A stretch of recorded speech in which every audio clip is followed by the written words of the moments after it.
لاہور کے اچھرا بازار میں ایک عورت کے ساتھ ایک واقعہ پیش آیا جو اس وقت سوشل میڈیا پر بھرپور ٹرول ہو رہا ہے۔ پہلے وہ عورت کے خلاف ٹرول ہو رہا تھا، پھر عورت کے حق میں ٹرولنگ ہو رہی ہے۔ ٹرولنگ کرنے والوں کو بھی نہیں سمجھ لگ رہی کہ کرنا کیا ہے۔ تو دو باتیں سمجھنا ضروری ہے۔ پہلی بات یہ کہ آیا اس عورت کو ایسا فیشن کرنا چاہیے تھا، ایسا لباس پہننا چاہیے تھا جس کے اوپر کچھ لکھا ہوا تھا؟ اور دوسری بات یہ سمجھنے کی ہے کہ جو ہمارے سوشل میڈیا کے لوگ ہیں اور جو ہمارا ایجوکیشن سسٹم ہے، کہ کہیں یہ قصوروار تو نہیں ہے اس واقعے میں؟ تو اگر باریکی سے دیکھا جائے، بلکہ پہلے دوسری بات کو ڈسکس کر لیتے ہیں کہ ہمارا جو سوشل میڈیا ہے، اس میں جس کے ہاتھ میں بھی تو آ جاتا ہے نا، وہ جو اس کے دل میں چاہتا ہے، دماغ میں آتا ہے، جو ہوا چل رہی ہوتی ہے وہ اس کی طرف چل پڑتا ہے۔ اسے نہیں سمجھ لگ رہی ہوتی کہ میں کر کیا رہا ہوں، کرنا کیا ہے، حق کیا ہے، باطل کیا ہے، صحیح کیا ہے، غلط کیا ہے، کوئی تمیز نہیں ہے۔ بس ایک ہی دوڑ ہے ویورشپ کی، جدھر کی ہوا چلے گی ادھر کی چل پڑتے ہیں۔ کوئی سمجھ نہیں کہ ہماری ایجوکیشن نے ہمیں کیا دی ہے۔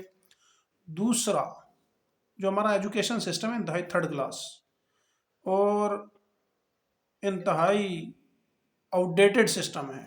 اس کی وجہ یہ ہے کہ ہمارے ایجوکیشن سسٹم نے لوگوں کو یہ ترغیب دی نہیں، تعلیم دی نہیں، بتلائی نہیں ہے کہ اس میں بیسک چیزیں جو ہے نا، ہماری ایجوکیشن سسٹم شروع سے بچے کو ایک ہائی وے پہ لے کے جانا چاہتی ہے۔ بڑی کتابیں سٹارٹ سے ہی شروع کروا دیتے ہیں۔ ایک جو وہ پڑھنا چاہتا ہے اس کو شروع سے پڑھانا شروع کر دیا جاتا ہے۔ جو بیسک ایجوکیشن ہے، جو زندہ رہنے کے لیے بنیادی چیزیں ہیں، وہ سکھائی نہیں جاتی۔ چونکہ سارے بچے مدارس میں تو پڑھتے نہیں ہیں، وہاں پہ جتنے بھی لوگ تھے ان میں اکثر اسکول کالج کے لوگ پڑھے ہوئے تھے۔ اسکول کالج میں اگر ایسی تعلیم دی جاتی کہ کس چیز کی، کس لکھائی کی، کس کیلیگرافی کی، کن حروف کی کیا اہمیت ہے، تو یہ اتنا واقعہ کھڑا ہی نہ ہوتا، اتنا مسئلہ بنتا ہی نہ۔ لیکن ہمارے ایجوکیشن سسٹم کو سوچنا چاہیے۔ یہ جو رونر ہوتے ہیں نا کہ مدارس کو اپنا سسٹم اپڈیٹ کرنا چاہیے، وہ مدارس کے سسٹم کو چھوڑ کے نا ذرا اپنے اسکولوں، اپنے کالجوں، اپنے یونیورسٹیوں، اپنے ایجوکیشن سسٹم کو بھی دیکھ لیں کہ ہم کیا کر رہے ہیں، ہمیں کیا کرنا چاہیے۔ تو یہ ان کے لیے سوچنے کا اور ندامت کا مقام ہے۔ پہلی بات، کیا ہے اس عورت کو ایسا لباس پہننا چاہیے تھا یا نہیں پہننا چاہیے تھا؟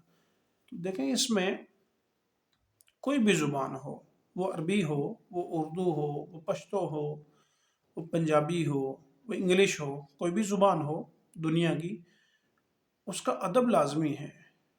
ہمارا جو مذہب اسلام ہے، ہمیں یہ ہر زبان کا ادب سکھلاتا ہے، ہر حرف کا، لفظ کا نہیں۔ لفظ جن حروف سے بنتے ہیں ان حروفوں کا بھی ادب بتاتا ہے، بلکہ وہ حروف جس کاغذ پر لکھے جاتے ہیں اس کاغذ کا بھی ادب بتایا گیا ہے کہ اس کاغذ کا بھی ادب کرو۔ جس کے ساتھ وہ لکھا جاتا ہے اس قلم کا بھی ادب بتلایا گیا ہے۔